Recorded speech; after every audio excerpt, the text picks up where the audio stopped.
Hello students, welcome back to the continuation of the previous lecture, and essentially we are continuing the place where we have left out in the last class, namely the continuous charge distribution.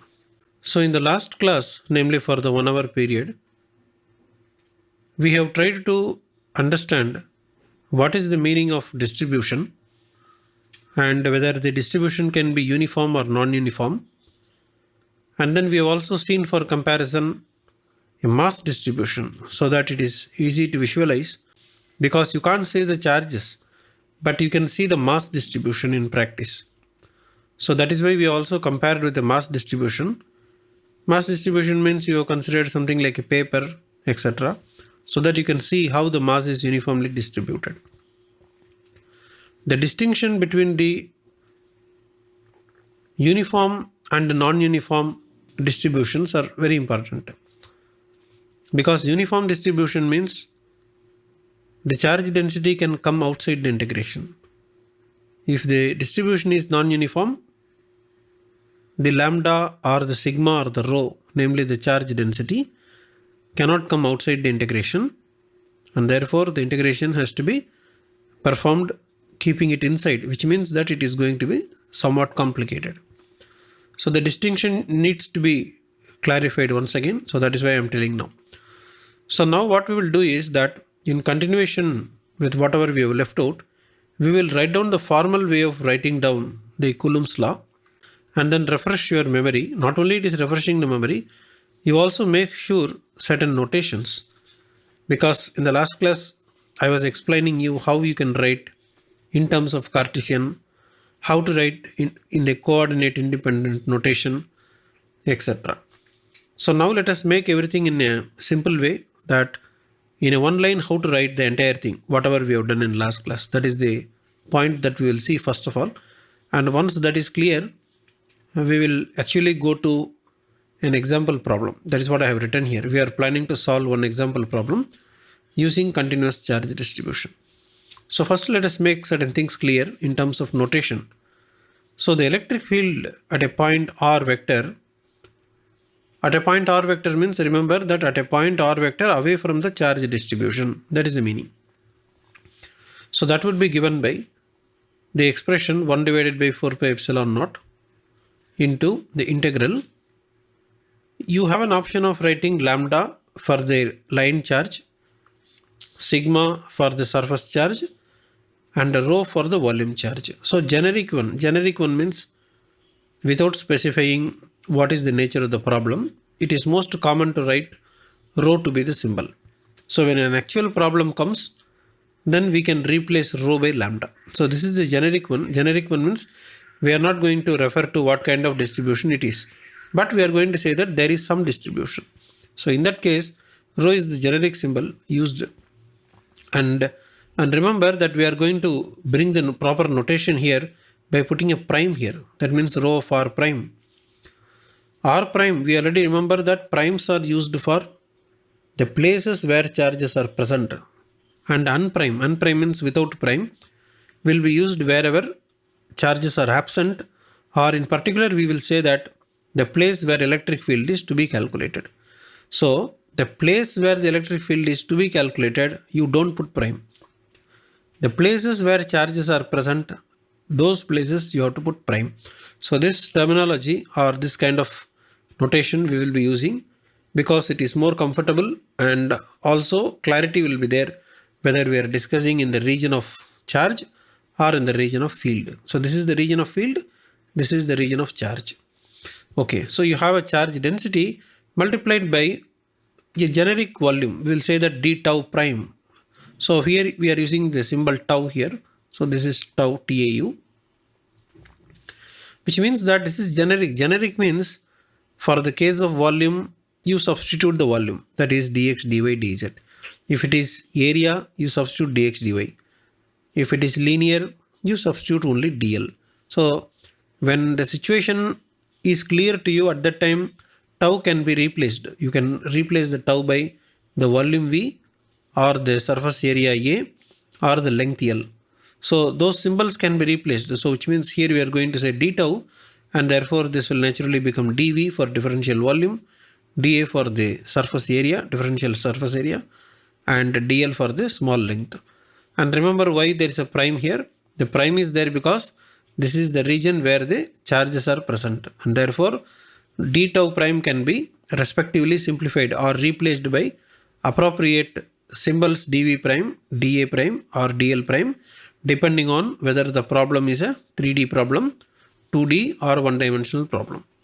So that is what we are going to write. This is a generic expression. Generic expression means without specifying whether it is volume charge, etc., we are generally saying that there is a charge distribution, and once the problem statement is clear, and you can decide what type of problem it is. What type means either 3D, 2D or 1D. So that is the first point that I want to make sure. Then divided by the, as usual here there is no change. So this will be an r minus r prime square, which is the script r square. Basically this is the script r square, then multiplied by the same r minus r prime vector, which is a unit vector. So this is the general representation of the Coulomb's law for the case of the continuous charge distribution, and the understanding is that the integration has to be performed over whatever element you are considering d tau prime, and therefore we will say that this is over tau prime. So remember what is tau prime? Tau prime means it is all those regions where charges are present. What is that region? That will be given in a question. If provided you have a proper question, you will be knowing what is that region. Once the region is linear, then you can always substitute L. Once you know that the region is a surface, then you can substitute A. So until that happens, this is what we are going to maintain. I mean to say that this kind of expression 1 divided by 4 pi epsilon naught into integral of, let us write down for brevity once again, rho of r prime divided by, you have a script r square, script unit vector, and then the d tau prime. The integration has to be performed over the region tau prime, and this is what is the electric field in the region R. Now I am once again emphasizing, I am repeatedly emphasizing this because the notation and the meanings are very important before you attempt any problem solving. So notations and the conventions are very important because there is a general opinion among the students saying that you forget about all the theory, derivation, etc. Don't give importance to such things.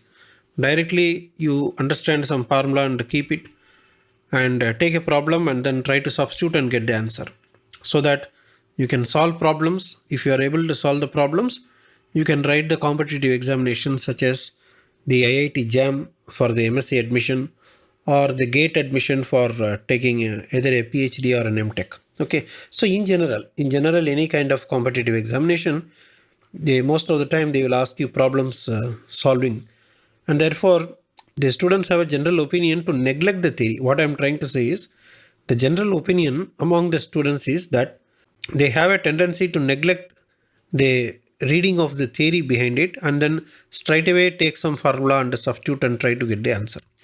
In general, the conclusion is this: in general, that doesn't work properly. It may work nice until school level. Up to higher secondary school, substituting in formulas is what they try new, and generally it works up to the school level. But however, remember that taking a formula and substituting generally doesn't work for problem solving in many situations once you are coming to the university level. So this is very important because there is some kind of understanding is there in how the equations are written, and you need to modify the equations under some conditions, or you need to know when the equation itself is not valid.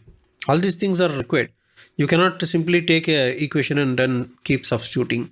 So those things are not possible. That is why I am repeatedly emphasizing that the notations and the conventions are very important. Once these are clear, only then we can move on to problem solving, and at that time you will realize that problem solving is generally easy. It's not difficult. Okay. If you want to neglect the theory and only directly solve the problem, then you will face several problems. You don't know why people are doing some methods and then getting the answer. You will not understand.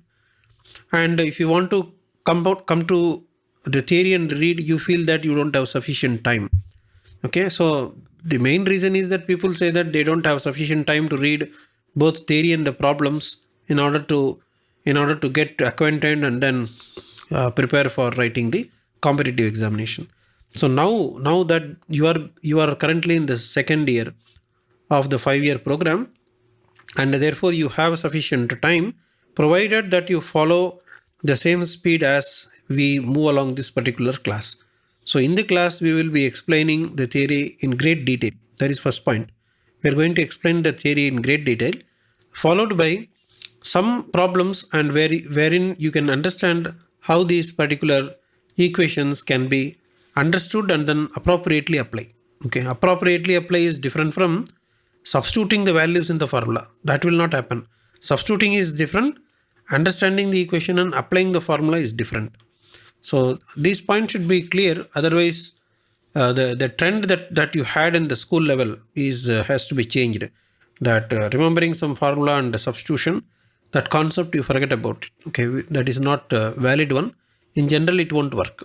So let us come back to this particular equation, and let us make certain things clear. What is that we are going to make clear is like this.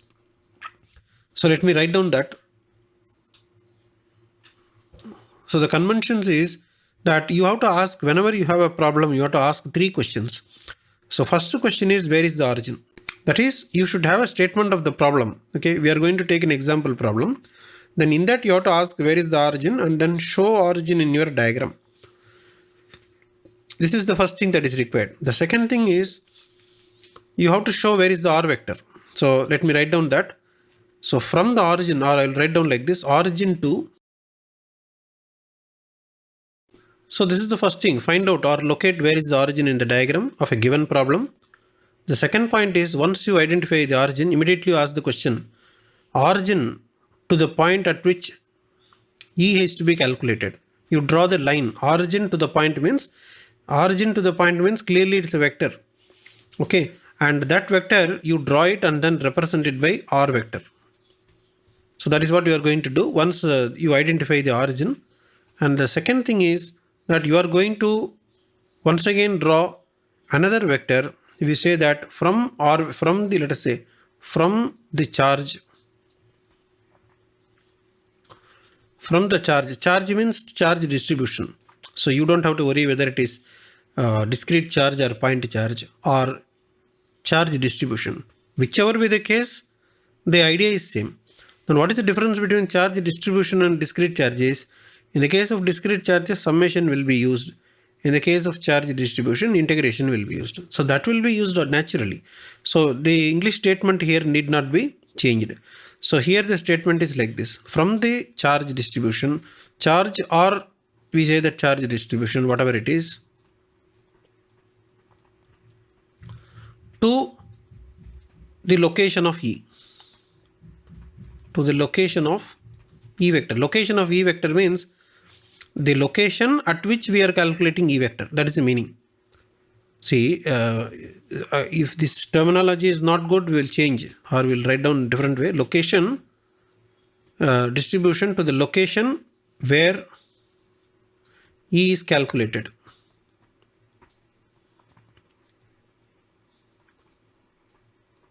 This particular vector, this is naturally a vector. You can see from is there is a from here, there is a to here. So which means that you are going to draw a line. So therefore that is a vector. Similarly, origin is the from and to is there. So there is a from is origin, to is this particular point. So therefore this is also a vector quantity. So that is an r vector. So and this will be represented by r prime vector. So once you identify all these things, and let us say that this is your O. Okay, let us represent it by O. And if these things are clear, provided that you identify all these three things, this equation which is written down here can be easily taken and then you can consider to simplify. So if you go back here, the script r is written as r minus r prime. So therefore r and r primes are defined by this kind of thing. And the important point to be noted is that you have to first of all evaluate the unit vector. So evaluate the unit vector and keep it separately, and then you try to evaluate this expression, and finally you find out what is the region. Depending upon whether it is volume region or surface region, you have to perform triple integral or double integral, whatever it is. So that is why I am saying that this is a generic expression. Generic expression means without specifically telling what is the dimension of the problem, that is 3D, 2D, 1D, we can write the Coulomb's law in this particular fashion. And the 3 points that are written down here is very, very important. And one more point which is important is that you should also remember, or you yourself have to ask the question, is the charge distribution, or we say that is the rho, we say that rho being the charge distribution, constant. Constant means uniform. So you can use any one of the word. Uniform density you can say, or you can say constant density. Both of them are same. So these clarity should be there. Only if you know clearly about a given problem, only then you can go and use this particular formula that is written down here. So in order to make this further clarification about the uniform, okay, here I have written, right, uniform density. Let us take a simple example to understand. So here I have one photograph. You take it is a photograph of a branches of a tree, for example. Okay, so what you do is you consider some region. So I will show here. See, let us take 1 centimeter. So 1 centimeter, how do you take? I will take here. See, from here I am now drawing in the blue color. You can see from here to here. If this distance is 1 centimeter, let us say this is 1 centimeter distance. You cut it. That is, you are going to take, this can be done, no? In this experiment can be done. You take a small stick that is taken from the branches of a tree, and then exactly measure 1 centimeter and cut. So you have one piece of stick you have. And now what you do is, here you come, and then here also you have the piece of material. So which is let us say this is also wood, if you say exactly 1 centimeter. This is also 1 centimeter. You measure 1 centimeter and cut it here. So which means that you will be having one piece like this, whose length is 1 centimeter. That is this one. And here also you have another bit of wood, which is also 1 centimeter, which is cut from the tree. These are the two materials now you have. So you go to the electronic weighing balance and then measure the mass. You can take it to the weighing balance and put this particular piece, and the weighing balance will tell how many grams. So for example, this may be 2 grams, for example, and this may be 5 grams. So what do you understand from here? The understanding is that in this portion, I'll put this particular thing in a region. Let us say that this is the region that we are going to have. Here we say that higher, and the higher mass distribution is visible in terms of thickness. I am giving this example so that something is visible to you. In the case of the charge distribution, things are not visible.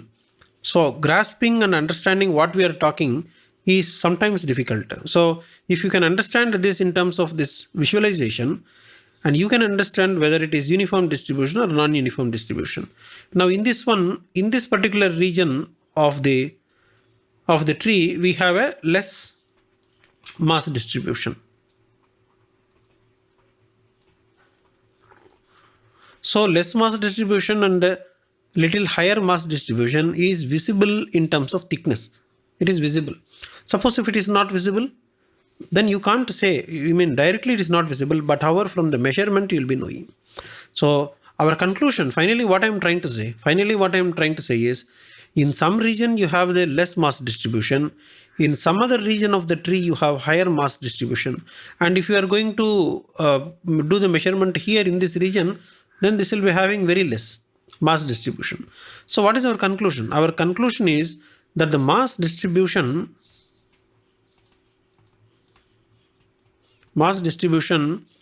along the branches of the tree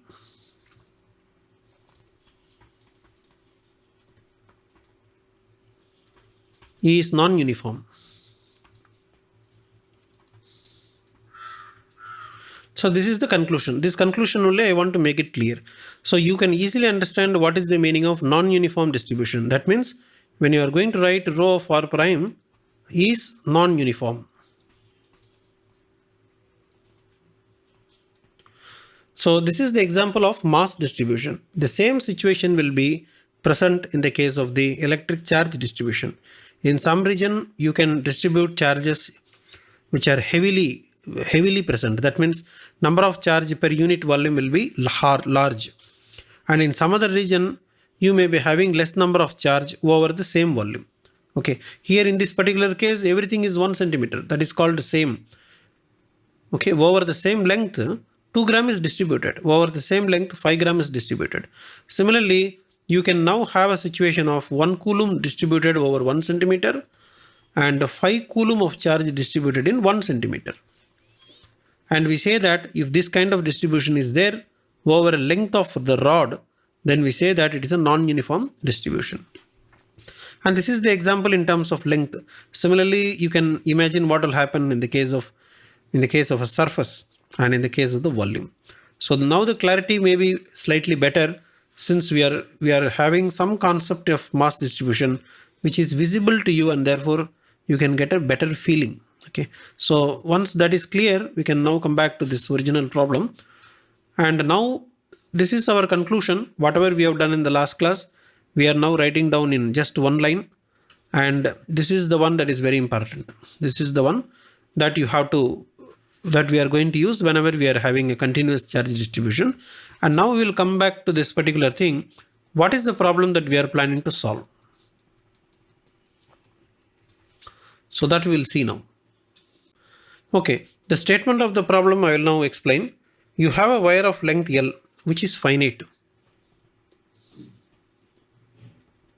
So finite and infinity are two different cases. Sometimes you can also discuss an infinitely long wire. That is also another problem. But now we will do the case of the finite problem so that it is convenient that once you solve the problem for a finite length, you can always modify it for an infinite length. You can do a small change and then modify it. But suppose if you do the other way, suppose if you solve a problem for infinite length, then you can't reduce it. Okay, therefore this is better option.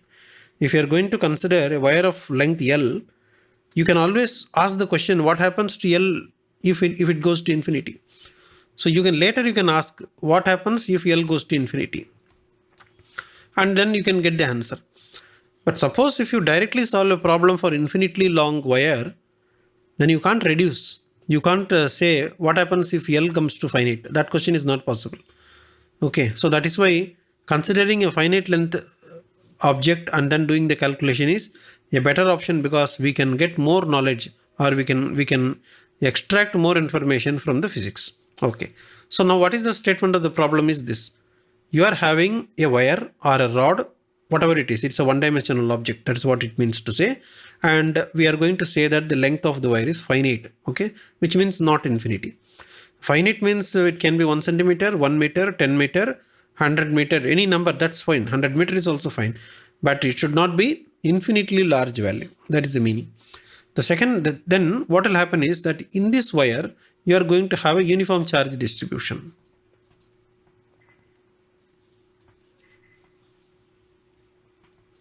So what is given is this particular wire is having uniform charge density, which is given by lambda.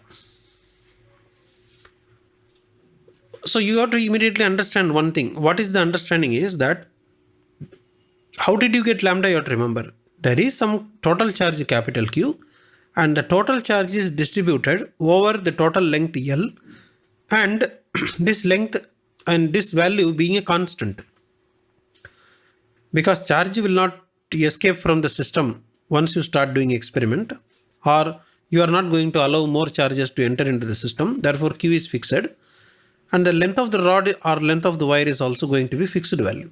You are not going to elongate, you are not going to add extra length, or you are not going to cut the wire. Therefore Q divided by L will be a constant value. This is called uniform distribution. Okay, we will forget about the non-uniform distribution. You understood what it is, and we don't want now, because for the second year course, non-uniform distribution is not there. So okay, so keeping that into mind, it is given in the statement of the problem that this particular wire is having uniform electric charge density, which is lambda. The meaning is the value of the Q is not specified. That is the meaning. Only lambda is specified, total Q is not specified. And you can always understand how to calculate that, which means that if you are going to perform an integration of lambda times dl over the length of this, you can calculate the capital Q. If you want, you can calculate. Okay, but the question is not to calculate Q. That is not the question. But if you want, you can calculate. That is okay. So now the question is that find or calculate the electric field. So here I will insert a perpendicular distance. So calculate the electric field at a perpendicular distance, and the distance is z value away from the wire, and that's all. That is the statement of the problem. And you can for visualizing and other things, or for doing the problem itself, you need an appropriate diagram. So let me erase this portion and then draw the diagram.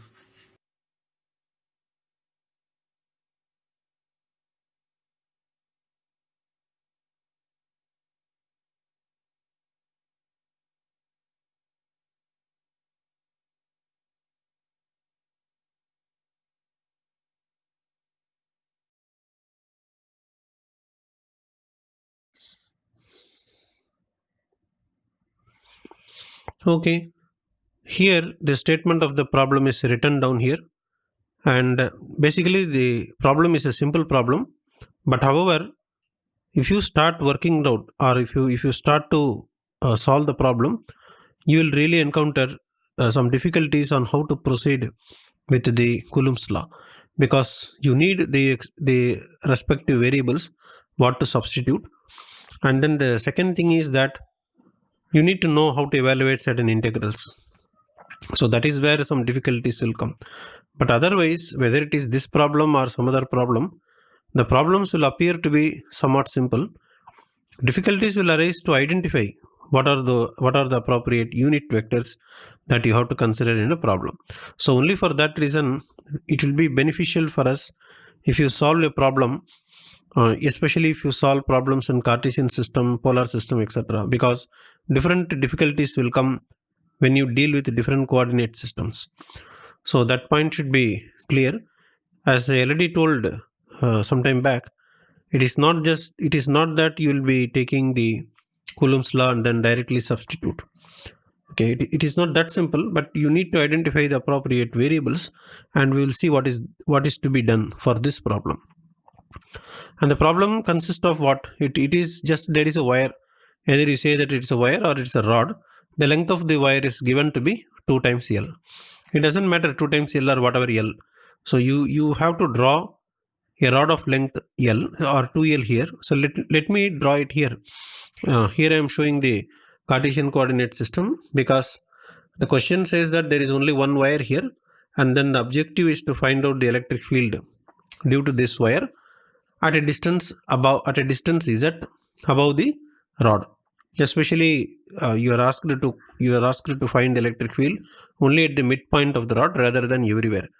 Okay, if it is everywhere, then the problem is a little more difficult. So now your job is to find out the electric field at a particular point only. Okay, you don't have to find everywhere. Okay, so let us see, there will be some other problem where the everywhere will come. So that word you have to be careful. So that at the time I will explain. So right now, this is the calculation is that you will have to find out the electric field at a distance z above the midpoint of the rod. So first of all, you have to show where is the rod, and when you are drawing, you draw in such a way that the center is at the origin. So let me draw now.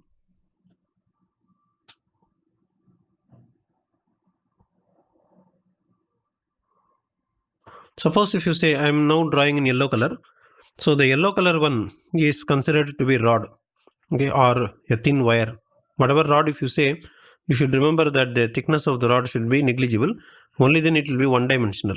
Otherwise, the doubt will come whether it is two-dimensional, three-dimensional especially. So in order to avoid that, you can consider it as a thin wire or a thin rod, whatever terminology you are going to use. And since the length is given to be 2L here, you can write down that from this particular point can be minus L. So let me write down that this is the end point, this is the right side end point. And then once you have this, we can we can now represent where is the L especially. So let me say that this will be a minus L. You can understand why there is a minus L, because origin is taken here, and that is why we are saying that that is minus L, and then you can show a plus L here. So that is the rod. This is the midpoint, which is the origin, and let us assume that the vertical axis is known as the z-axis, because in the question it is given that a distance z above the midpoint. So that is why we are considering it as z-axis. The name of the axis is not important. You can also choose y-axis. In that case, you simply say that the distance will be y. That's all about it.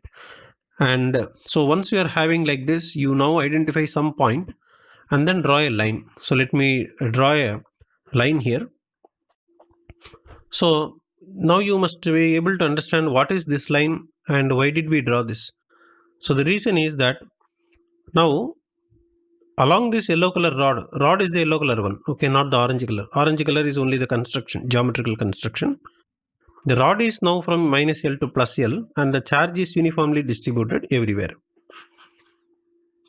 which means that the lambda will be the charge. So this is given to you, given that lambda is a constant. I mean that it is uniform, because that is the meaning that you have to be careful, so that you can take it outside the integration.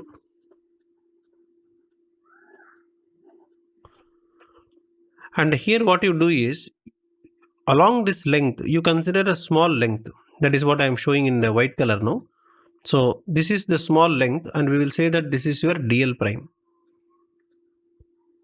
So small length, the total length of the rod is there, whatever, whether it is 2L or 1L, that is not important. There is a rod. In that rod, you consider a small bit, or we say elemental length, and we say that that particular elemental length is dl prime. The natural question comes, why prime is there? Prime will be used whenever the location is charged location. And you know that along the yellow color line, everywhere charge is uniformly distributed. So the total charge will be capital Q. So that is, of course, we are not interested in total charge, but however you understand what is the meaning of the lambda being constant, you can evaluate this lambda along the distance dl prime, where L prime will run from minus L to plus L. Because minus L is there, this is the minus L, that is the plus L. So when the integration is being carried out from minus L to plus L of the lambda times dl prime, you get the total charge. So this is how the total charge can be calculated if it is required. So now this is not required, so let it be there.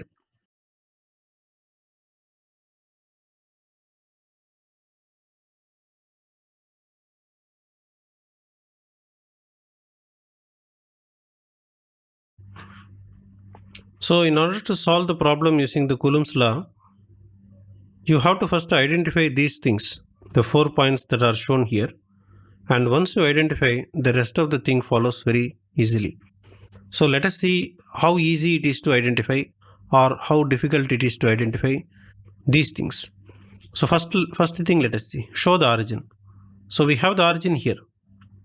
So as you see that the yellow color line is the charged wire on which the lambda is the charge density. So that is fine. So we are going to show the origin, which is the center point here. So that minus L is this side, plus L is that side. So this is shown. So A is clear. And then start from the origin and then go to the place where electric field is to be calculated. So start from the origin. So this is the origin. Go to the point where electric field is calculated. So you are going to travel like this, and I am now reaching the point P where the electric field is to be calculated. So that is written here. It is the point at which the electric field is to be calculated. And you are going to denote this particular thing by a symbol R as written here. So this is your second step. So this is important. You can't randomly choose something. If you arbitrarily choose the name and positions, etc., then totally things will be chaos. If you follow in this particular order, then the things will follow naturally and you don't have to worry about. The only thing that you have to worry about is to evaluate the integration.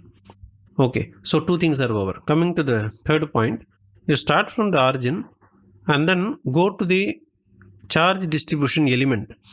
So you have element means a small portion of the wire, and that particular small portion is known as the elemental wire, and that is known as the dl prime. Of course, you know what is the meaning of prime, because it is a charged region, you have to put a prime here.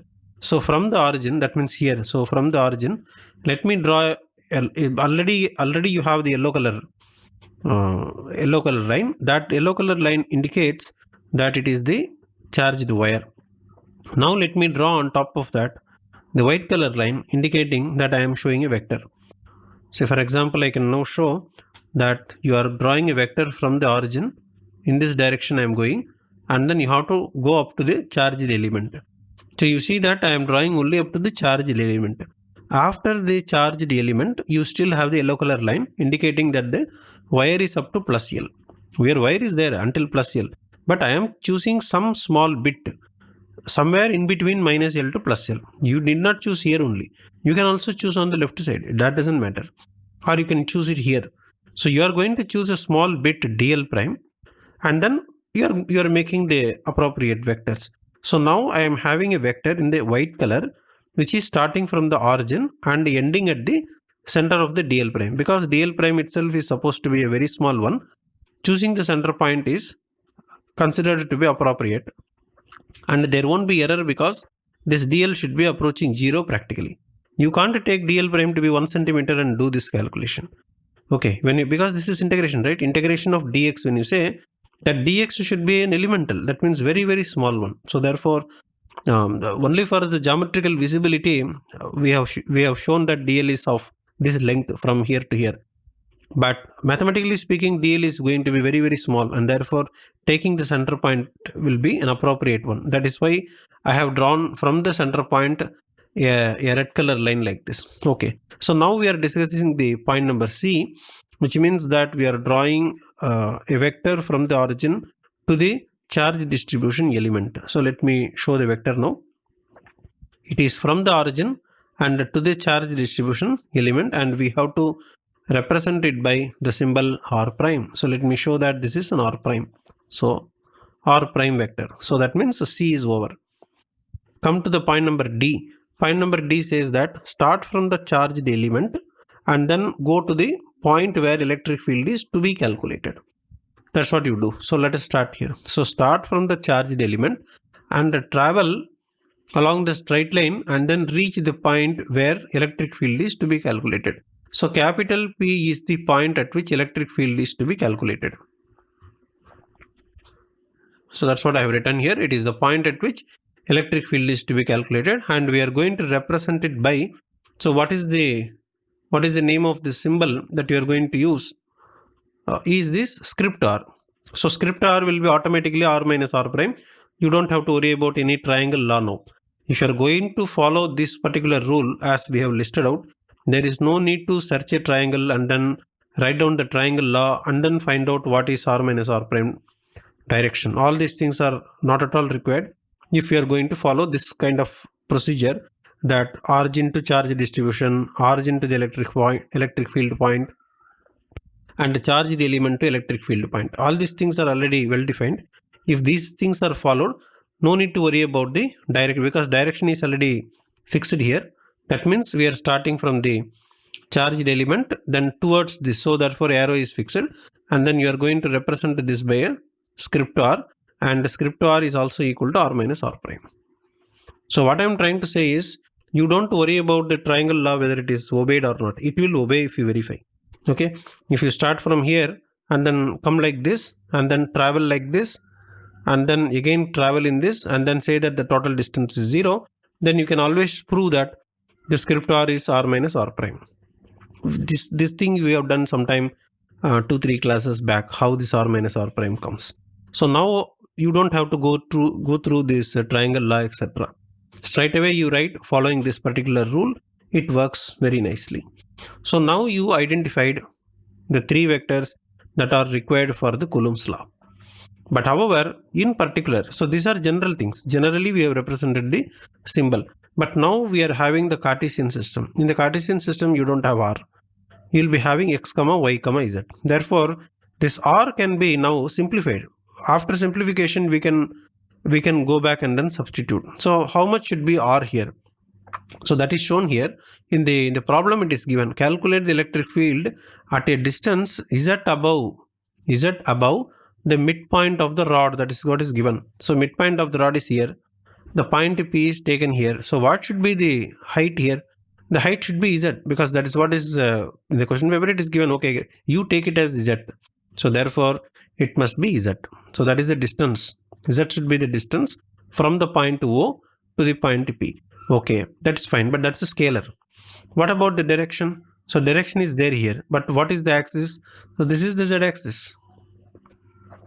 Since it is a Cartesian system, this is the z-axis, and therefore you have to put the unit vector for the z-axis, which is the AZ.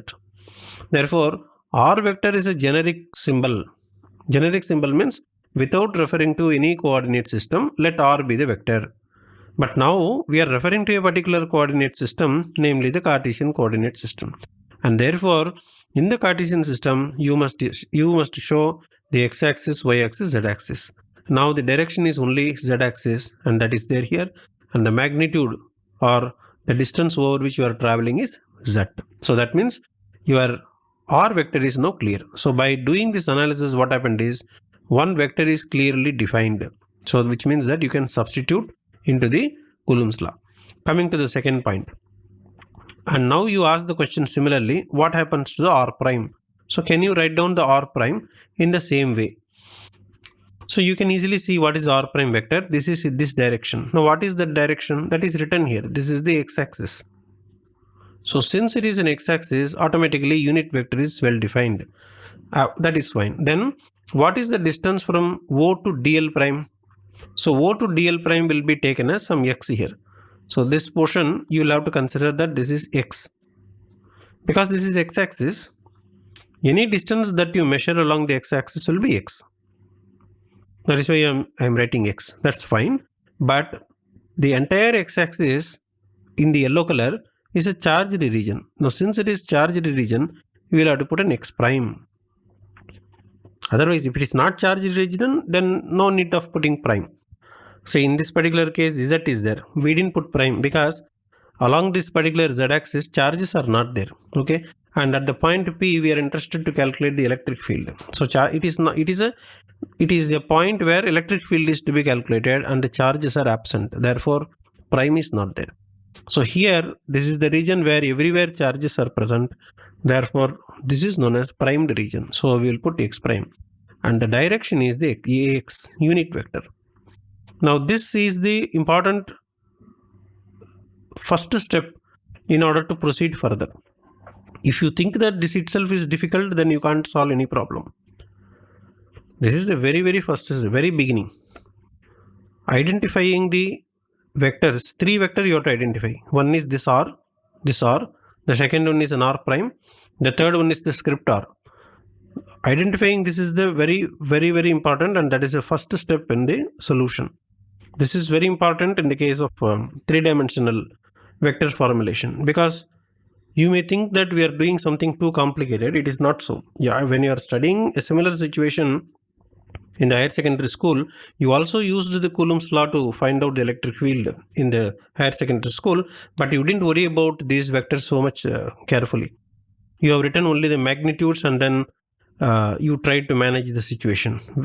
Manage the situation means trying to avoid the details of the unit vector calculation, etc. So therefore, now you may think that these things are slightly complicated, but it is not so. If you are going to do 1 or 2 problems, then the rest of the thing will follow in the same way.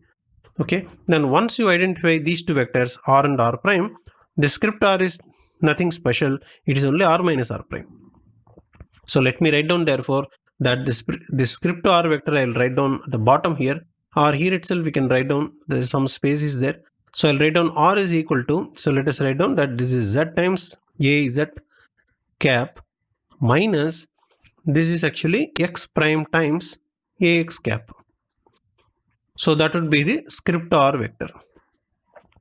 So you have found out now 3 of the vectors, which means that you are now ready to perform the integration. So let us therefore write down the most important thing is the script R vector. So let me write down here that is equal to, I am just going to take this particular expression, that is Z times AZ minus x prime times AX. So that is the script r vector. Once script r vector is available, we can calculate what is the unit vector. So this means we are interested to find out the unit vector, which is equal to the original vector divided by the modulus of that vector, which is equal to, what is the original vector? You simply write down the same thing, z times az minus x prime times ax. Then you have divided by the modulus will be equal to z square plus x prime square. Then you can put it to the power half, or you can put a square root. That is how you can write. So this is the unit vector.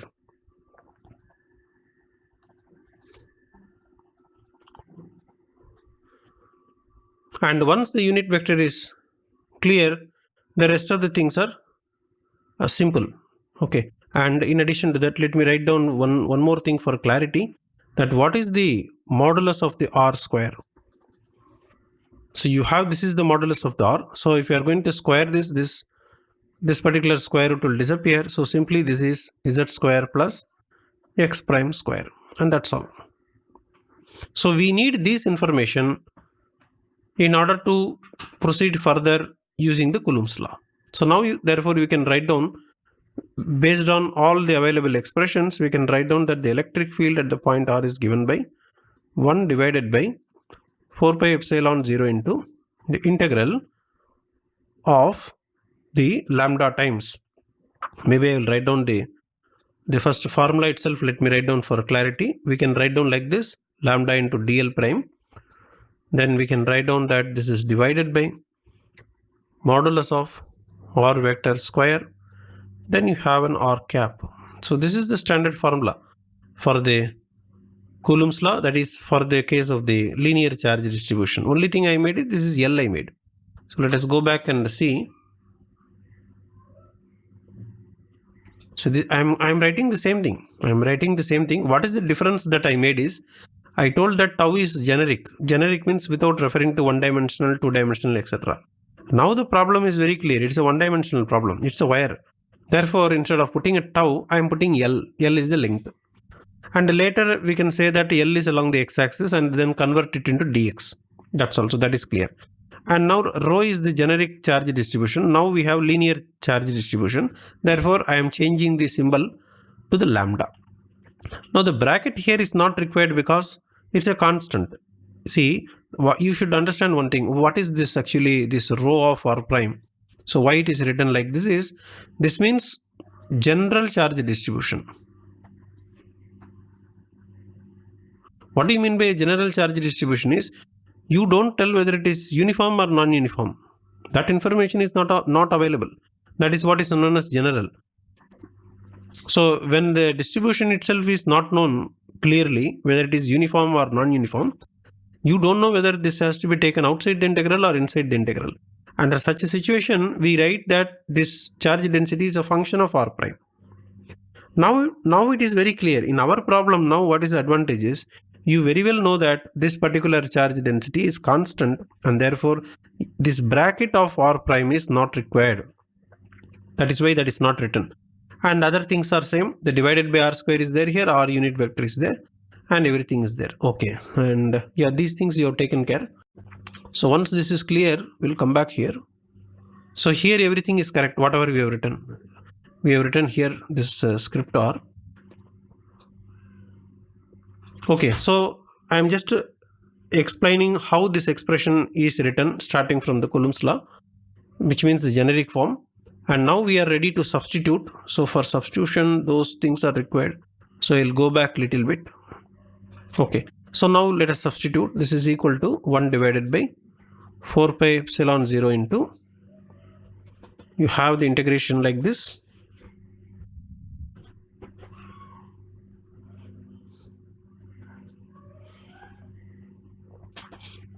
Let us see what is the limits, of course, that we will see later. Before that, let us finish what are the available information. Lambda is available. And what about the dl prime? This is what you have to be careful. What is dl prime? You have to write down. So dl prime is actually dx prime. because this is the x-axis. So we are going to specifically write down that this is dx prime. Then you have divided by mod r square is there here. So you take this and substitute, which is actually z square plus x prime square. So that is over into unit vector. You have to substitute. Unit vector is here. So let me write down the unit vector, which is z times az minus x prime times ax and divided by square root of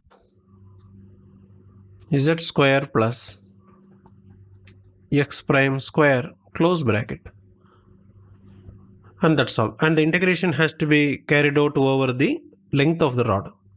So that limit we will write in the next line, because what you understand from this integration, you understand that the integration has to be carried out with respect to the x prime variable. So since you are going to perform the integration over x prime variable, you have to find out what are the limits. So that is not difficult. The limits are from minus L to plus L, because this is simple problem. You can see that we have to perform from, this is the meaning that we have to starting limit will be x prime equal to minus L, and the ending point of the integration would be x prime equal to plus L. So that is the limit of the integration that we will substitute now. So now again going back to this expression, now we can simplify this. So that is equal to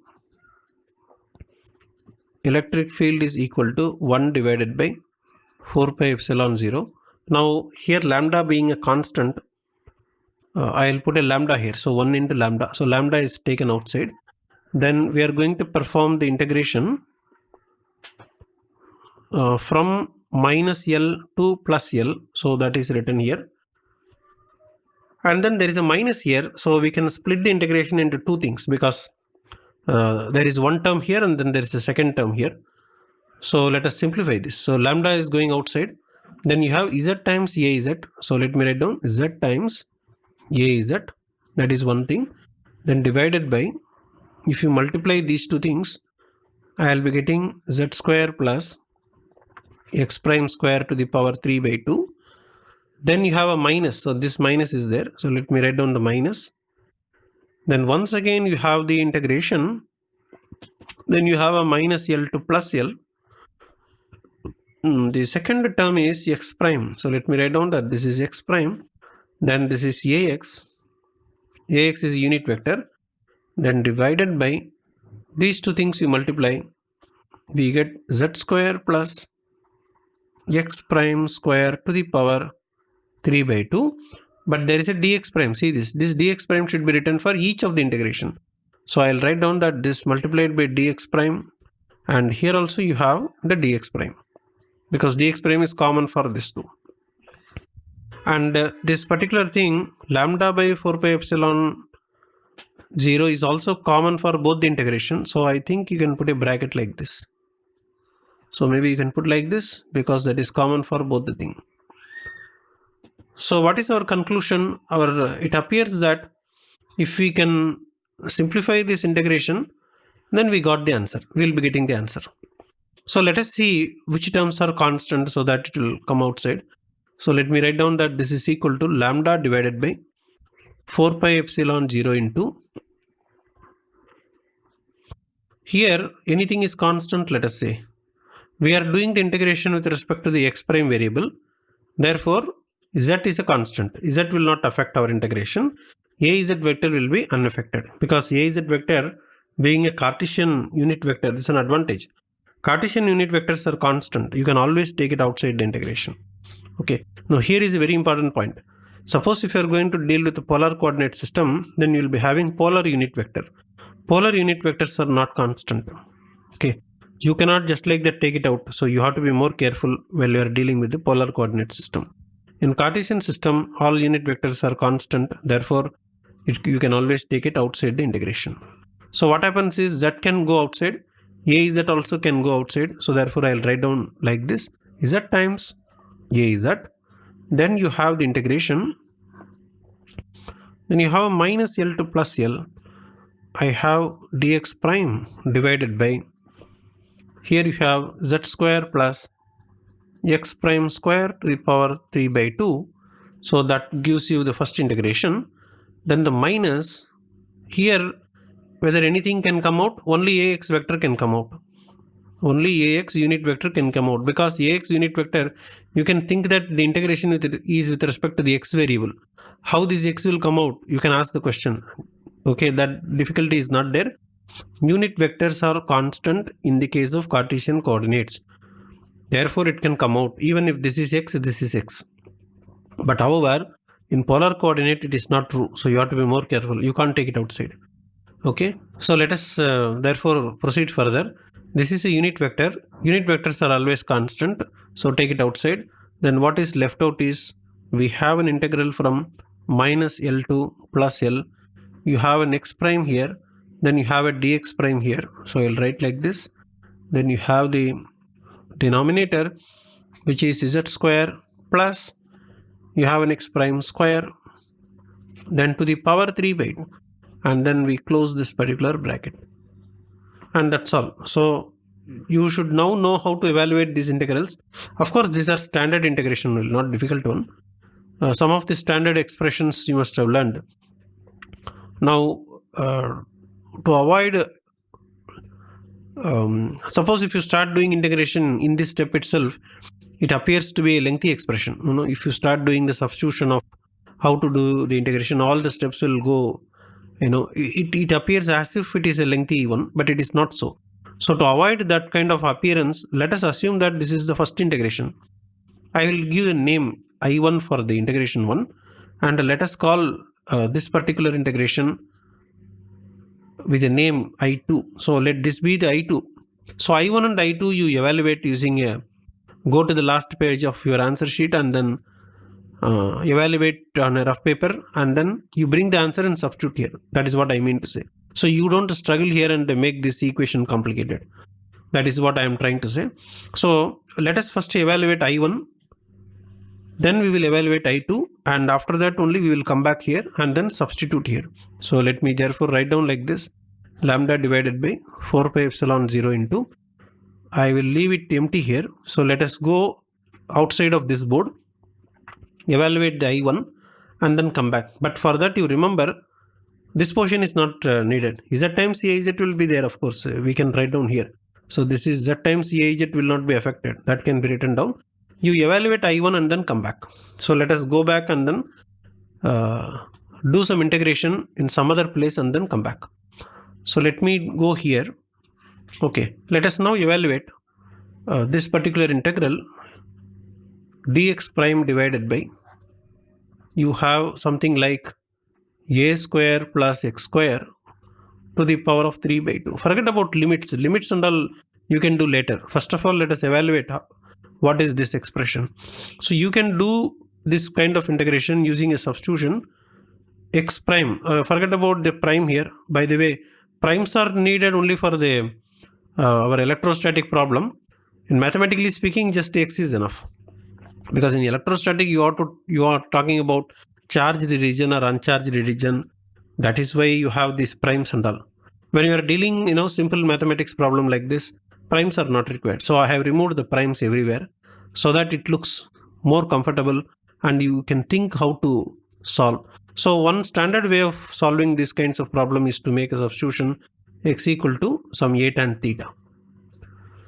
So if it is so, then what will happen to dx? Dx will be a into, differentiate this, I get a secant square theta d theta. So then we can substitute here. So that gives you integral a into, I can write secant square theta d theta divided by a square plus x square is how much?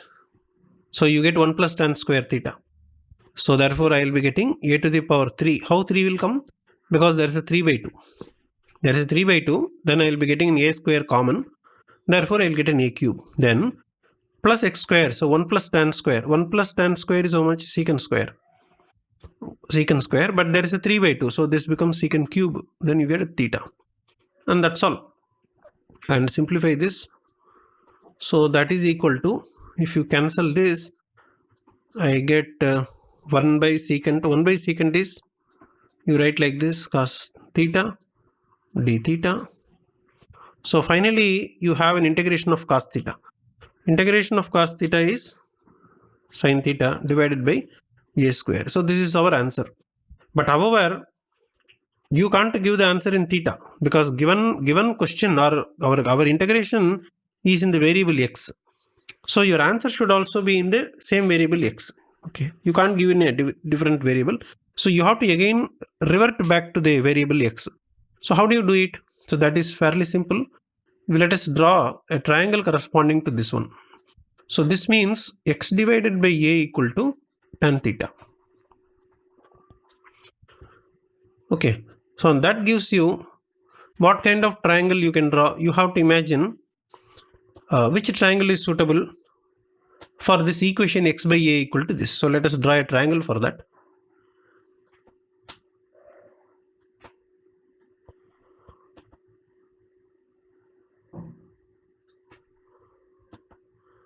Let us say that this is theta. So tan theta should be equal to opposite side by adjacent side. So therefore this must be x and the a has to be here. Then only for this equation this must be the triangle. So that is why I am putting an arrow here. From this particular equation we are drawing a triangle. So if this is the triangle, then what should be this side? This side should be equal to x square plus a square. And from this triangle, now we will find out what is sin theta. So what is sin theta from this triangle now? Therefore the sin theta should be equal to x divided by this. So let me write down that this is x divided by this is x square plus a square. That is what you are going to substitute here now. So you go back and substitute here in this expression, then I will be getting x divided by this. So let me write down that this is x divided by a square is already there. Then you have an x square plus a square. And that is your integration I1. So actually we are now doing I1. So similarly we can do the I2. So remember what is there here? I1 x divided by a square into x square plus a square. So we will go back to that place, original place. And here we will write down what is the expression. The integration is x divided by a square into x square plus a square. And of course x means x prime. So here when we are reverting back to the original integration, x should have an x prime. That is one thing. And a should be z. Remember that we have used a for convenience. Now that a has to be z here. So I think that should be clear, right? You see, why did you use here a? Sorry.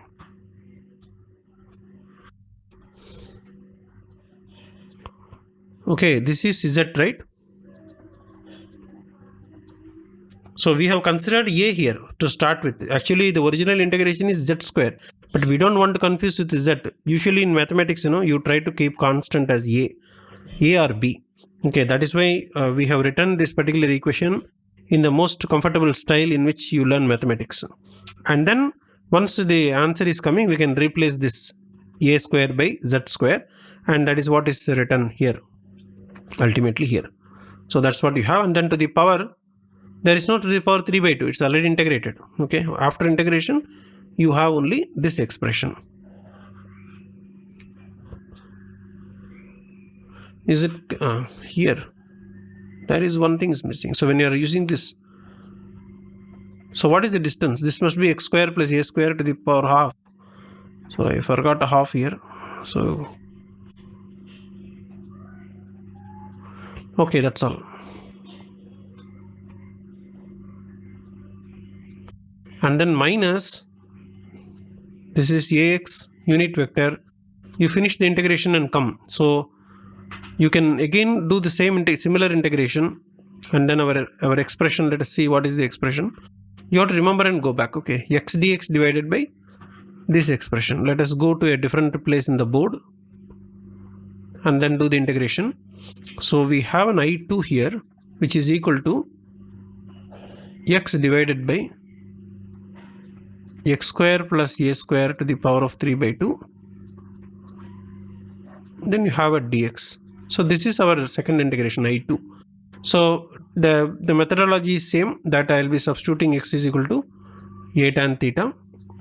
So the integral becomes, therefore, this is a into tan theta, and the differentiation will give me a into secant square theta. Then you have a d theta, then divided by x square plus a square will give me a to the power 3 into secant cube theta, and that's all. And once again you have to draw a triangle corresponding to this. So let me show that the similar triangle. Okay, so let us simplify. So this is equal to, so what is cancelling? You get a square, I get a 1 by a. Then you have, this is secant square, secant cube, 1 by secant, so cos theta will go up. If cos theta goes up, then this fellow is sin by cos, so one cos will get cancelled.